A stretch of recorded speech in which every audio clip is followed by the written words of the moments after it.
दोस्तों, आज हम जिस टॉपिक पे बात करने वाले हैं वो टॉपिक सभी बड़े हो या बच्चे हो इतना इम्पोर्टेंस उसका जान चुके हैं कि उसके बगैर जीना मुश्किल है। जी हाँ दोस्तों, थंबनेल से भी आपको पता चला होगा और जो टॉपिक पे आज हम बात करने वाले हैं वो है ऑक्सीजन। ऑक्सीजन के ऊपर जो वीडियोस मैंने बनाया है वो 3 पार्ट में डिवाइडेड है। फर्स्ट पार्ट है ऑक्सीजन थेरेपी क्या है, किसने शुरू की और किस तरह से उसे प्रमाणित किया।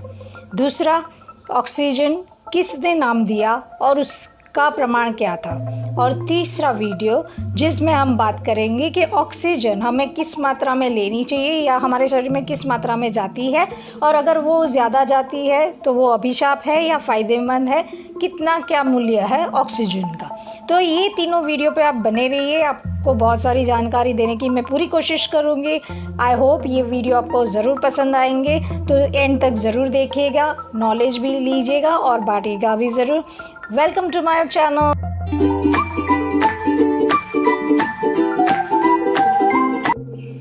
तो शुरू करते हैं पहला वीडियो कि ऑक्सीजन थेरेपी क्या है, किसने शुरू की और किस तरह से उसे प्रमाणित किया।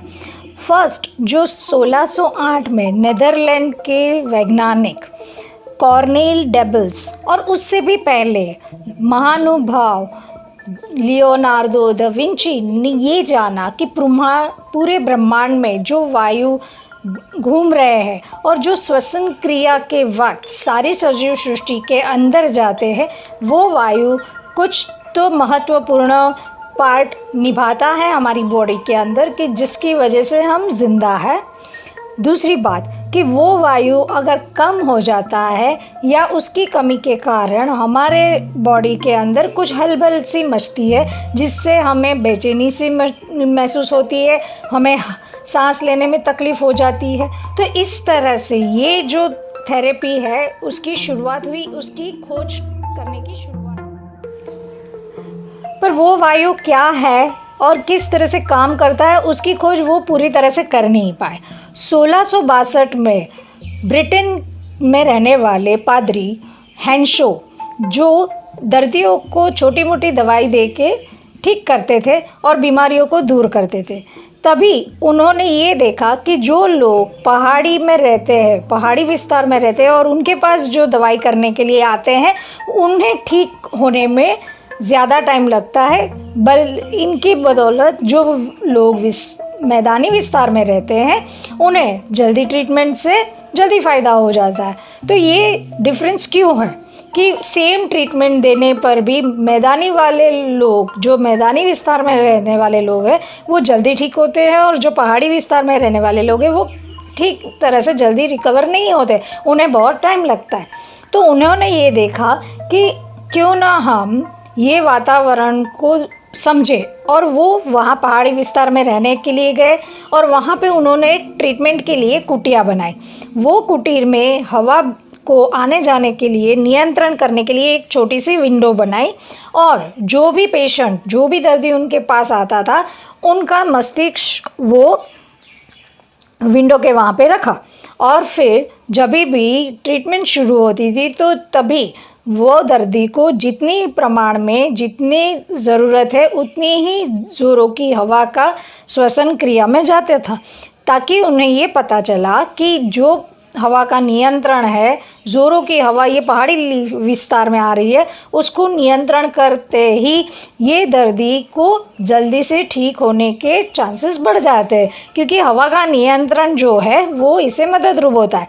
इसलिए वो कुटिया में जो विंडो बनाई थी उन्हें इस तरह से उन्होंने बनाया था कि वो थोड़ी देर खोल सके, थोड़ी देर बंद कर सके, और जितनी मात्रा में वो हवा अंदर जाती है उतना दर्दी को राहत होता था। तो इस तरह से ये ऑक्सीजन की थेरेपी शुरू हुई। पर तभी ये वायु क्या है और उसे ऑक्सीजन नाम नहीं दिया गया था।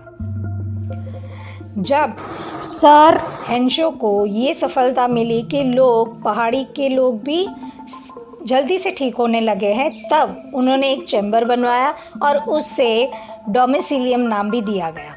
और उसके बाद फ्रेंच सर्जन फॉन्टेन ने एक मूविंग चैम्बर बनाया जो एक जगह से दूसरी जगह जाता था और जहाँ पे दर्दी को जिस मात्रा में हवा की ज़रूरत हो उसे दिया जाता था। ये चैम्बर ज़्यादातर युद्ध के दौरान बहुत काम में आया। तो इस तरह से हेंशो और फ्रेंच सर्जन फॉन्टेन की मदद से वायु ऑक्सीजन थेरेपी की शुरुआत हुई जो 1662 में शुरू हुई थी। अब नेक्स्ट वीडियो में हम देखेंगे कि 1662 के बाद कौन से वैज्ञानिकों ने इस वायु के ऊपर और प्रयोग किए और उसे प्रमाणित किया कि ये वायु कितना महत्वपूर्ण है हम सारी सजीव सृष्टि के लिए, और उसे नाम ऑक्सीजन किसने दिया। तो आई होप कि ये वीडियो आपको ज़रूर पसंद आया होगा, थोड़ी बहुत नॉलेज भी ज़रूर मिली होगी इससे, और आगे के वीडियो में भी पूरी तरह से नॉलेज मिल जाएगी। तो thank you for watching and giving your valuable time. जल्दी से अपने फ्रेंड्स को, रिलेटिव्स को ये वीडियो शेयर कीजिए ताकि उन्हें भी ये मेन ऑक्सीजन जो आजकल के दौर में बहुत इम्पॉर्टेंट है, वो छोटे बच्चों को भी समझाए कि किस तरह से उसकी जान पहचान हुई, कि किस तरह से ऑक्सीजन वायु क्या महत्वपूर्ण हमारी लाइफ में होता है, वो जान सके। Thank you, bye.